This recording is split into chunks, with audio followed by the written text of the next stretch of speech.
Une fois encore, la nuit s'étire et nos héros sont réunis autour du feu. Les discussions s'animent doucement, comme à leur habitude, autour de souvenirs, de récits et parfois de légères provocations. Mais ce soir, c'est Marco qui se retrouve sous les projecteurs, ou plutôt ses talents d'entrepreneur. Car, entre deux coups de bluff et quelques affaires douteuses, à une époque, il avait réussi à construire ce qu'il appelle une auberge. Ce qui éveille la curiosité du groupe, car ils savent que cette auberge n'avait rien d'ordinaire et que le service client de Marco était tout sauf classique.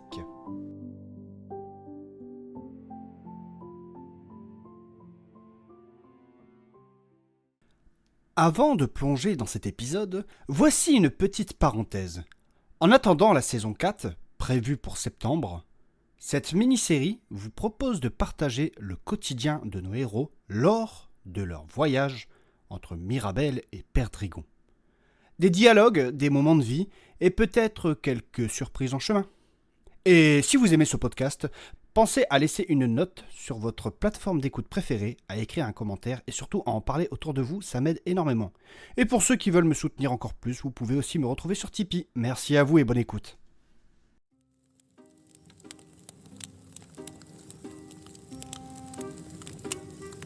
Au fait, Marco, dis-moi, comment tu t'es retrouvé à gérer ton auberge? Parce que toi, t'étais vraiment du genre à aimer travailler, enfin, si tu vois ce que je veux dire. T'as toujours eu cette vision de patron, là, je sais pas quoi. De capitaliste. Bah, ne dis pas n'importe quoi, Mélusine. Et puis, travailler, moi. Mais enfin, voyons, je suis un homme de vision. Gérer une auberge, ce n'est pas travailler, c'est orchestrer une symphonie de besoins humains. Regarde-le, le chef d'orchestre. Ouais, c'est Beethoven. Mais oui, c'est exactement ça, gros patapouf. Je suis un chef d'orchestre. Mon art dépasse ta compréhension. Putain, par moment, on dirait Phobos quand tu pars dans tes délires, toi. Ah mais non, tu ne me compares pas à cette vieille peau blanche là, avec ses cheveux dégueulasses. Oui, quand même, Kevin, là, je te trouve dur. Ouais, mais ça répond pas à la question, comment tu t'es retrouvé à gérer cette auberge, enfin je sais pas moi. Ah, tu es un curieux, mon coquin. Mais non, mais c'est juste que j'aimerais bien savoir. C'est ce qu'on appelle la curiosité, monsieur. C'est-à-dire un défaut. Et pour toi, il accepte de répondre. Ah là là. J'avoue que cela m'intéresse également, pour savoir comment ce lieu du diable a pu se développer. Un lieu du diable? Non mais tu rigoles. C'est une œuvre divine, oui. C'est le palais du plaisir. Pas le plaisir culinaire, en tout cas. Tu dis ça parce que tu ne sais pas apprécier l'art où elle est. Bon, et Marco, n'en fais pas trop non plus. Moi, je la connais, l'histoire, c'est pas non plus un mythe. Mais enfin quand même, Mélusine.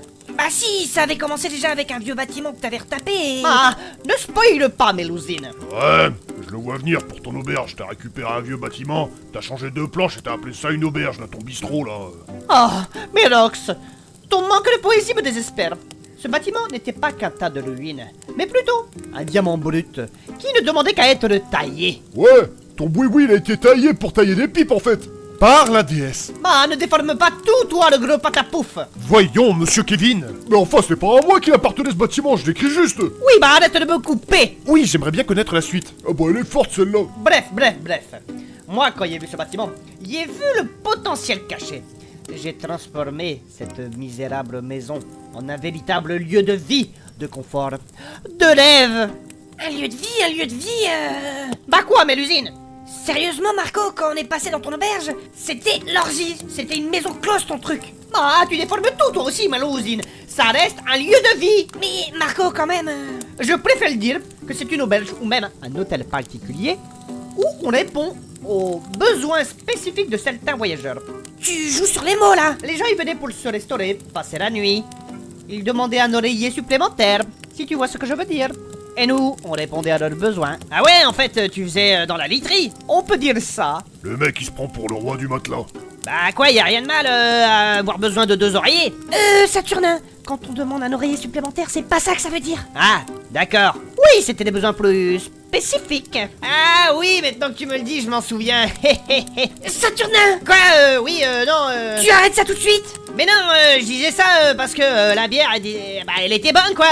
Oui, très bonne, comme Cassiopée. Pas vrai, Saturnin? Quoi? Non, mais je vois pas de quoi tu parles. C'est qui ça, Cassiopée? Ben si, tu te souviens. Mais faut pas la merde, toi. Attention, Saturnin, attention, hein! Mais ça va, oui, j'ai rien dit, c'est lui, là. Jetez à l'œil, hein! Mais tout ça pour le dire que c'était un endroit de renommée. Ouais, le genre d'endroit où tu venais passer un week-end en famille, quoi. Ah, déesse. C'est clair que vu ce qu'il y avait là-dedans, pas de délit. Ouais, c'est clair. Saturnin? Mais quoi, j'ai rien dit. Oui, bah tais-toi et écoute. Ouais, mais Tais-toi, j'ai dit, écoute. Et il y avait beaucoup de clients qui venaient dans mon auberge. En même temps, c'est vrai que Marco leur a vendu plus qu'Ali. Il leur a offert une véritable expérience, disons interactive. Merci, Kevin. Enfin, quelqu'un qui reconnaît mon sens des affaires. Oui, on pouvait dire que c'était ludique et éducatif. D'ailleurs, comme la belle Mélusine l'avait mentionné, ce bâtiment était une ruine quand il est trouvé. Personne ne voulait. Les mules s'écroulaient. Il n'y avait plus de toit. Et quand on voit ce que c'est devenu, une institution respectée de la Légion. Un lieu de débauche, oui. Respecté. T'es sûr de toi là, Marco? Les gardes voulaient te fermer ton auberge quand on est passé la fois Mais dernière. c'est normal avec vos histoires là. Avec Lambert et tout ça. T'étais dans le coup aussi, hein? Oui, mais ce n'est pas moi qui me suis enfui de prison. Ouais, enfin, tu nous as quand même aidé dans l'enquête, hein. Bah évidemment, il ne suis pas un enculé, moi. Il allait pas vous laisser dans la rue. Ouais. Mais des fois, il me dit qu'il y aurait dû, quand il voit comment tu es ingrate. Quoi? En plus, il pèle du mon auberge à cause de tout ça. Mais ça va, oui, je t'ai dit que je t'aiderais à la reconstruire. En plus, mes prix défiaient toute concurrence. Ouais, c'est vrai, tu faisais payer 2 pièces d'or pour enfin tes services là. Mais oui, ce n'était pas un but complètement lucratif, mais le service créait de la joie, de la détente. Toi, tes potions, ils servent contre la constipation. Ce n'est pas le même marché. Alors moi, à ta place, je dirais pas ça, parce qu'on aurait pu faire affaire. Qu'est-ce que tu baragouines, là? Moi, j'aurais pu faire des potions de virilité créant une demande. Et toi, tu rabattais dans ton bâtiment, et voilà. Ah oui, c'est vrai. T'es pas con comme gars, toi, d'ailleurs. Bah ouais. Attends, je viens de réaliser, tu faisais payer que 2 pièces d'or, c'est ça?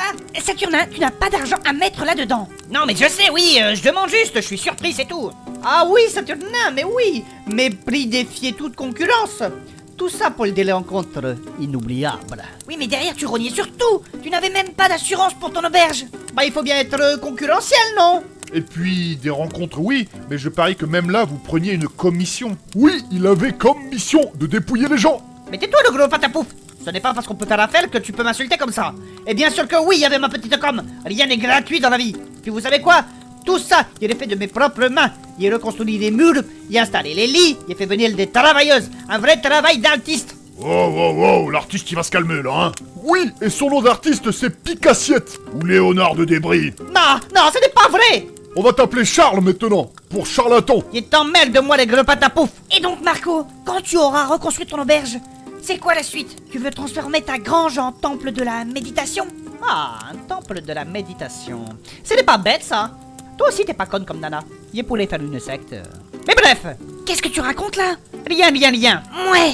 Mais avant ça, il pense que il avait développé ma marque. Peut-être restructurer l'auberge, l'appeler chez Marco avec le slogan Chez Marco, il y a tout ce qu'il faut. Ça sonne bien, non? Ouais. Après, tu pourrais aussi faire un resto tout simple, non?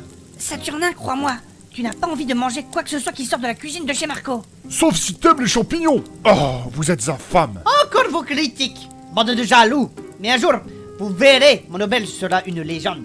Une destination incontournable par tous les voyageurs en quête de réconfort et de douceur. V'là la légende. En tout cas, j'espère ne pas avoir à y séjourner à nouveau. Un homme d'église n'a rien à faire dans cet endroit.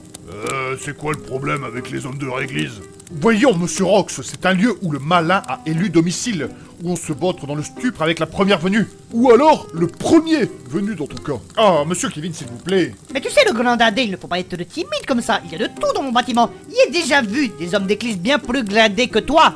Et alors, ce n'est pas parce qu'ils ont succombé à la tentation que je dois en faire de même. Boah, il est timide. Mais oui, c'est presque mignon. Mignon, Ah, s'il vous plaît, hein. Bon, j'aimerais qu'on parle d'autre chose. J'aimerais qu'on change de conversation parce que là, ça devient particulier. Oui, je pourrais vous parler de certains placements qu'il y avait fait à une époque pour gagner ma vie en parallèle de mon auberge. Ouais, si tu veux. Encore un truc très honnête.